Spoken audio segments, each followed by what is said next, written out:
அனைவருக்கும் வணக்கம். இன்றைய முக்கிய வீடியோ, சிறுமிகளிடம் லீலைகளை செய்யும் சீமான் அவர்கள். அதாவது ஒரு குழந்தை அது என்ன பண்ணுது, வேண்டாம் வேண்டான்னு சொல்லுது, அதுக்கப்புறமும் கூட்டு கன்னத்துலதான் முத்தம் கொடுப்பேன்னு அண்ணன் கொடுக்குறாரு. இந்த மாதிரி பேசினா நல்லா இருக்குமா? இப்படிதான் யார் பேசுவா தெரியுமா? அனைவருக்கும் வணக்கம். இன்னைக்கு நம்ம பார்த்தோம்னா விஜய் விஜய் விஜய் விஜய் விஜய் விஜய் விஜய் விஜய் விஜய் விஜய் அப்படி சொல்லி 24/7 ஒருத்தர் பேசிட்டு இருக்காருல, இதுவே தாவேக்கால நடந்திருந்தா அதுக்கு எக்ஸாம்பிள் தான் இந்த ஒரு வீடியோ நீங்க பாத்திருந்தா. ரஜினி ரசிகர் மன்றத்துல இருந்து வந்தவர் சமீபத்துல தாவேக்கால இணைஞ்சாரு. இவரு தன்னோட சொந்த அண்ணன் மகள், அவருக்கே மகள் மாதிரி தான், குடும்பத்துல ஒரே பெண்ணு. அந்த பெண்மணிய குடிச்சுக்கிட்டு அவர் தப்பா தொடுறாரு, குட் டச் பேட் டச் பண்றாரு, இந்த மாதிரி பல்வேறு கிளாஸ்கள் எடுக்கிறாரு இடுமாவனம் கார்த்தி. இங்க நம்ம என்ன சொல்லியிருந்தோம்னா, சீமான் அவர்கள் அப்படி எதுவுமே பண்ணல. இப்ப நீங்க ஒருத்தங்களை வெயிட்ட தூக்கும் போது அப்படி நீங்க தூக்கி பாருங்க, ஒரு குழந்தைய தூக்கி பாருங்க, இல்ல உங்களே யாரையா தூக்க சொல்லுங்க, ஒரு மாதிரி இந்த இடத்துல வலிக்கும். ஸோ இந்த மாதிரி வலிக்கும் போது அந்த பொண்ணு வேண்டான்னு கூட சொல்லியிருக்கலாம், எப்படி வலிக்குது அப்படின்னு சொல்லியிருக்கலாம். ஆனா அங்க அவர் கொடுத்தது தப்பான்னு சொல்ல முடியாது. நிறைய பேர் நெத்தியில கொடுத்துருக்கலாம், இல்ல கன்னத்துல கொடுத்தது தப்பா தெரியுது அப்படிங்கிற மாதிரி நிறைய பேர் சொல்றாங்க. அது உங்களுடைய பெர்ஸ்பெக்டிவ், அதுக்குள்ள நான் நுழைய விரும்பல. இது அண்ணன் பொண்ணு டாக்டருக்கு, என் வீட்டுல பொண்ணே கிடையாது, 3 அண்ணன் தம்பிங்க நாங்க. அது என் தங்கச்சி, அம்மா, என் பொண்ணு எல்லாமே. இது என்னவா பண்ணுச்சு பாவம், இது என்னவா பண்ணுச்சு? சீமான் அவர்கள் அதை எனக்கு தப்பா தெரியல, அது பண்ணது உங்களுக்கு மட்டும் ஒரு நியாயம். அதுலதான் ஒரு சில பேர் சொல்றாங்க, பிரதர் நீங்க சொல்றதெல்லாம் கரெக்ட், ஆனா எங்களுக்குன்னு ஒரு வழி இருக்குல்ல, அப்ப எங்களை சொல்லும்போது எப்படின்னு சொல்லிட்டு சொல்றாங்க. சில விஷயத்தெல்லாம் கண்டுக்காம விட்டுறணும். நாளைக்கு தெரியும், இப்போ புரியாது, நாளைக்கு அவங்களுக்கு வரும்போது புரியுங்கிற மாதிரிதான் இப்பவும் அவங்களுக்கு வருது. ஆனா அங்கதான் ஒரு விஷயம், அவர் சொந்த மகள் குடிச்சுக்கிட்டு அவர் டச் பண்ணாரு அப்படிங்கிற மாதிரிலாம் பரப்பி அது அங்க கிளியர் எக்ஸ்பிளனேஷன் வேற ஒண்ணு கொடுத்துருக்காங்க. இந்த மாதிரி நீங்க அவதூறு பண்றீங்களா, இல்ல அவங்க தாவேக்கா சார்பா அவதூறு பண்றாங்களான்னு கேட்டா வித்தியாசத்தை பாருங்க. இதான் சொல்றது, நாம் தமிழர் ஒரு பயணிப்புக்காக வந்தாங்க, ஆனா வேற ஒரு ஃபிளைட்ல ஏறி போயிட்டு இருக்காங்கிறத தெரியப்படுத்தணும். வேற ட்ரெயின்னா கூட பரவாயில்ல, எதெல்லாமோ தாண்டி ட்ரெயினுக்கு அடியில இன்ஜின்ல மாட்டிக்கிட்டு தொங்கிட்டே போறானுங்க. அதான் பிரச்சனையா இருக்கு. விழுந்தனா செத்துருவடா நாய, செத்துருவ. அம்மன் ஜல்லிக்கு பிரயோஜனம் இல்லை நீங்க பண்ற விஷயங்கள். கரெக்டான ட்ராக்ல போவீங்களான்னு கேட்டா கிடையாது. இன்னைக்கு இத்தனை பேர் அரசியல் பேசுறான், இத்தனை பேர் மாற்றா மாறி இருக்கான். அந்த தலைமையிட்ட நம்ம இன்னைக்கு ஒரு வீடியோ போட்டு அதை அவங்க ரெக்டிஃபை பண்ணி ஒரு விஷயத்தை எக்ஸிக்யூட் பண்றாங்க, அதை செயல்படுத்துறாங்க. இதே விஷயத்த நாளைக்கு ஆட்சி அமைச்சா கூட அவங்கள சொன்னா செய்வாங்க. ஒரு சர்டன் பெர்சன்டேஜ் எடுக்கிறாங்கன்னா ஃபியூச்சர்லயாவது அவங்க ஒரு பெரிய கட்சியா மாறுவாங்க. ஆனா நீ எச்சியா தான் கிடப்ப கடைசி வரைக்கும் அப்படிங்கிற மாதிரி தான் இருக்கு. நேத்து சாட்டை ஒரு தம்ப்நெயில் வச்சிருக்காரு, இந்த விசில் சின்னத்தை வச்சு கொஞ்சம் அவதூறா ஒரு குறியீடு மாதிரி பண்ணியிருக்காரு. இதுக்கு வார்த்தைகள் எனக்கு வேற மாதிரி வருது. ஆனா நம்ம அப்படி இறங்கணும்னு அவசியம் இல்லை. இது கரெக்டான அரசியலான்னு கேட்டா கிடையாது, காமெடி அரசியல் கூட கிடையாது. அங்க என்ன நடந்துச்சு, என்ன விஷயம்னு ஃபுல்லா ஆராயாம அவனுக்கு பாட்டுக்கு ஆபாசமா பேசி பேசி பேசி பேசி அப்படி அவதூறா பரப்பிட்டு இருக்கானுங்க. ஆனா நம்ம ஒரு விஷயத்த பார்க்கும்போது இத்தனை வருஷத்துல இத்தனை வீடியோ போட்டிருக்கோம், ஆனா எல்லாமே அனலைஸ் பண்ணி தான் போடுறோம். தப்பா இருந்தா கூட அடுத்த வீடியோல அட்ரஸ் பண்றோம். இவனுக்கு எனக்கே அட்ரஸ் பண்ணிருக்கானுங்க தான் பண்றது தப்புன்னு சொல்லிட்டு. அங்க நடந்த ஒரு விஷயத்துக்கு இவனுக்கு இப்ப மன்னிப்பு கேட்பானுங்களா, நாங்க பண்ண தப்பு அப்படின்னு சொல்லி கேட்க மாட்டானுங்க.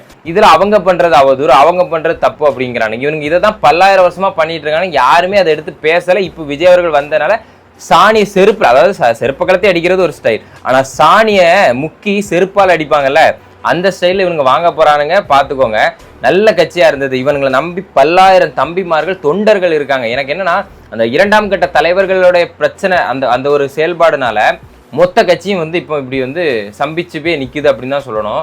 நல்ல கட்சி, உண்மையா சொல்றேன், உண்மையா உழைக்கிற திராணி உள்ள ஒரு போல்டா இருக்கிற ஒரு கட்சி. இன்னைக்கு ஒரு சில எச்சினால மிச்ச மீதி ஆயிடக்கூடாது. அவங்க இவனுங்களும் நல்லா தான் இருந்தானுங்க, என்ன சொல்றதுன்னு தான் தெரியல. தம்பிமார்களா பார்த்து நீங்களா சொல்லுங்க. இதுல ஒருத்தர் ஒரு நபர் இதே கட்சியில இருக்கிற ஒரு அட்வொகேட் ஒருத்தர், அபுபக்கர் நினைக்கிறேன், அவரு கூட யாரை பார்த்து நீங்க இவ்வளவு நல்லா பேசுறீங்க, யாரை பார்த்து நீங்க அரசியலுக்கு வந்தீங்கன்னு கேட்டா ஒரு 2 பேரை மட்டும் தான் அவர் போட்டிருப்பாரு. அதுல இடுமாவனம் கார்த்தி, அதுக்கப்புறம் மற்றொரு நபர். ஆனா அங்க கூட சாட்டை ப்ரோ, உங்களை காணல ப்ரோ, உங்களை மதிக்கல ப்ரோ. அப்ப அதுல இருந்தே புரிஞ்சுக்கோங்க, சொந்த கட்சியில இருக்கிறவங்களுக்கே முரண்பாடுகள் இருக்குன்னு சொல்லிட்டு இதுல இருந்தே தெரிஞ்சுக்கோங்க. நண்பர்களே, இன்னைக்கு விஜய் அவர்கள் திருச்சியில 3 விதமான மதங்களை மதிக்கிற விதமா சர்ச்சுக்கு போயிருக்காரு, கோயிலுக்கு போயிருக்காரு, அப்புறம் தர்காவுக்கு போயிருக்காரு. இந்த மாதிரி எல்லாத்தையுமே கடைபிடிச்சிரு. இதுல ஒரு சில பேர் சொல்லிடுவானுங்க, சிறுபான்மையினரோட ஓட்டை கவர் பண்ண பாக்குறாரு அப்படின்னு சொல்லுவானுங்க. அப்படி நீ சொன்னா சொல்லிட்டே, இதுல என்ன இருக்குன்னு தெரியல.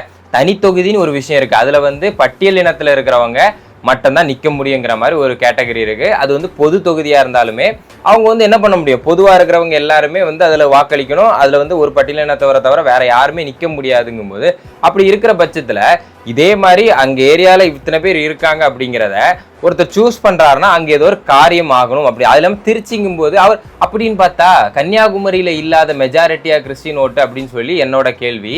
அதை பார்க்கும்போது திருச்சியை சூஸ் பண்ணியிருக்காங்க, மையத்தை சூஸ் பண்ணியிருக்காருன்னு தான் சொல்லணும். ஒரு மையமான ஒரு இடத்த சூஸ் பண்ணி அங்க ஹெட் குவார்ட்டர்ஸ் ஏதாவது அமைச்சா கரெக்டா இருக்கும், டிராவல் பண்றதுக்கு எல்லா விஷயத்தையும் கொண்டு போறதுக்கு அப்படிங்கிற மாதிரி ஒரு பிளான் இருக்கும். இவனுக்கு சொல்ற மாதிரி லூசுத்தனமா அதான் எனக்கு கேட்கிறேன், பாத்ரூம் கூட நிம்மதியா போவானுங்களான்னு தெரியல.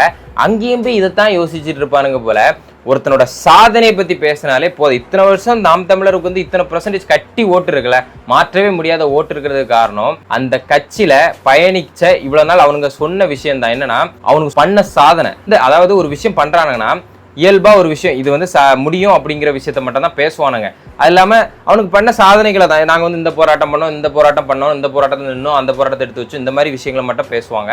அதனாலதான் இந்த கிளியூர் தொகுதியில கூட ஹிம்லர் அவர்களுக்கும் கன்னியாகுமரி தொகுதியில வந்து ஜெனிஃபர் அவர்களுக்கும் வந்து நல்ல ஒரு கிரவுண்ட் ஒர்க் இருக்கு. அதுக்கப்புறம் இப்ப பல்வேறு இடங்கள்ல பாத்தீங்கன்னா ஒரு டாக்டர் இருக்காரு, அப்புறம் ஒரு சில இடங்கள்ல ஒரு சில பேரை காண முடியுது நாம் தமிழர்லயே. ஆனா இப்ப இவனுங்க பண்ற ஒரு சில விஷயத்தினால அந்த கிரவுண்ட் ஒர்க்கு கூட உடையும். வேணா பாருங்க. சோ அதான் சொல்றேன், முன்னாலெல்லாம் அவங்களோட பெருமை எடுத்து வச்சிருந்தாங்க, இப்போ வந்து சிறுமை, அவங்களோட சிறு மூளையை பயன்படுத்திட்டு இருக்காங்க. அதனாலதான் அதாவது ஒருத்தண்ட வேர்ட்ஸ் இல்லைன்னா ஆபாசத்தை கையில எடுப்பான்னு சொல்லுவாங்க. ஒருத்தனால தர்க்கம் பண்ண முடியலன்னா ஆபாச வார்த்தைகளை ஆபாசத்தை தான் கையில் எடுப்பான்னு சொல்லி அந்த மாதிரி தான் இவனுங்க எடுத்திருக்கானுங்க.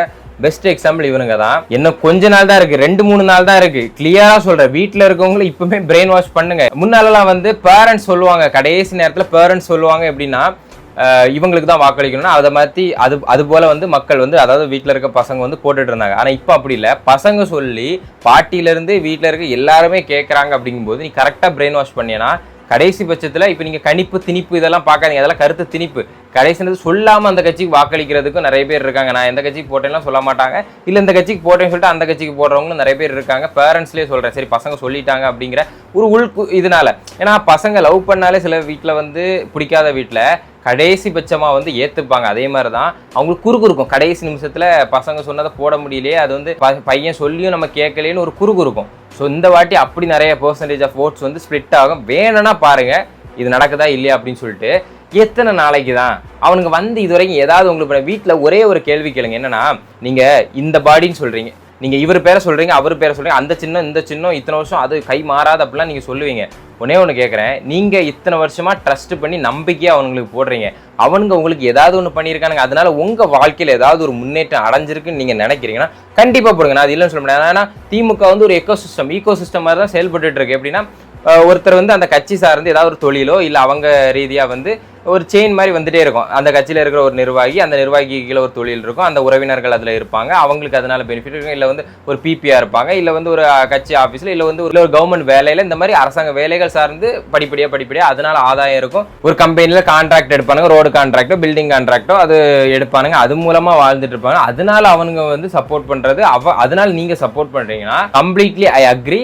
நீங்க வந்து உங்க தொழில் சார்ந்து பண்றீங்க, நான் அதை தப்பே சொல்ல மாட்டேன். அதை தாண்டி யாராவது இருக்கீங்கன்னா ஓகேவா, அதை தாண்டி யாராவது இருப்பீங்களா? 10 வேணா மிஞ்சி போனா 4 பேர் தான் அப்படி பெனிஃபிஷியலா இருப்பான், மற்றபடி யாருமே இருக்க மாட்டேங்க. அப்படி இல்லாதவங்களை நீங்க சொல்லுங்க, அட்லீஸ்ட் இவர் வந்து ஏதாவது சேஞ்ச் பண்ணுவாரு, இவர் வந்து எல்லாத்துக்கும் ஒரு சான்ஸ் கொடுப்போம், 1% ஹோப் இருக்கு. அவனுங்களை பல வருஷமா பார்த்துட்டு அந்த ஹோப் போச்சு. இப்போ இங்க வந்து 2 கட்சி இருக்கு, அதுல வந்து ஒரு கட்சிக்கு இப்போ போடுவோம், அடுத்த மிச்சம் மீதி இருந்துன்னா பரவ அந்த கட்சி ஒரு காலத்துல போடலாம். ஏன்னா எப்படி அவங்க ஜெயிக்கிறதுக்காக வரல, இதை வந்து கொண்டு போய் சேர்த்துருங்க. எனக்கு இதுல ஒரே ஒரு விஷயம் பார்க்க கஷ்டமா இருந்துச்சு, நீங்க துண்டை தூக்கி போடுறீங்க, அந்த மப்ளர் ஏதாவது ஒரு விஷயத்த தூக்கி போடுறீங்க, பூவை தூக்கி போடுறீங்க, அது தப்பில்ல, பட்டா வலிக்காது. இந்த பெப்சி பாட்டில தூக்கி இறையிறீங்க, அது வந்து தப்பில்ல, அன்பின் நோக்கமா நீங்க பண்றீங்க. ஆனா அந்த பாட்டிலோட மூடி கண்ணுல பட்டுச்சுன்னா அது பெரிய இம்பாக்டை ஏற்படுத்தும். அது வந்து அவருக்கு மட்டும் இல்ல, அவர் அதுக்கு தான் கண்ணாடி போட்டிருக்காரு, ஆனா அது அவருக்கு மட்டும் இல்ல, அது உண்மையா சொல்ற பக்கத்துல இருக்கவங்களுக்கும் அது ஒரு ஆபத்தை ஏற்படுத்த வாய்ப்பு இருக்கு. எங்கேயாவது பட்டுச்சுன்னா ரொம்ப கஷ்டம், உள்ள யாராவது இருந்துட்டு இருப்பாங்க. இந்த மாதிரி பல்வேறு விஷயங்கள் இருக்கு. அன்புல நீங்க பண்றீங்க, பேட்டை கொண்டு வரீங்க, ஒரு நாள் பேட்டை ஒரு காமிச்சிட்டாருன்னா நீங்களும் ஒரு பேட்டை கொண்டு வரீங்க.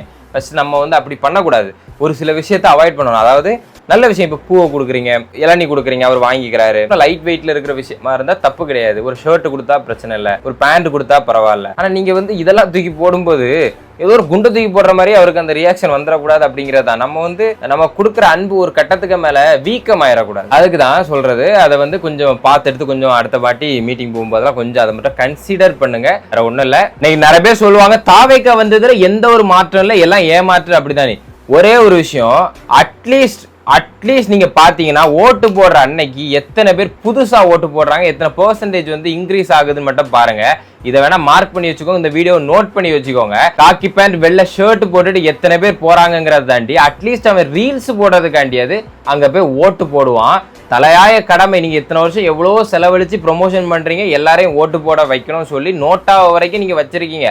ஆனா எவனாவது நோட்டை மட்டும் வாங்கிட்டு வரவே வேணா வருவான், அதுலயும் பாதி பேர் வரமாட்டான். மற்றபடி எங்கேயாவது எவனாவது வந்து வாக்களிச்சு நீங்க இத்தனை வருஷம் கத்தி பார்த்துருக்கீங்களா? ஆனா வெளிநாடுகள்ல இருந்து பல கோடி செலவழிச்சு பல லட்சம் பல்லாயிரம் செலவு பண்ணி இன்னைக்கு ஓட்டு போட வரான்.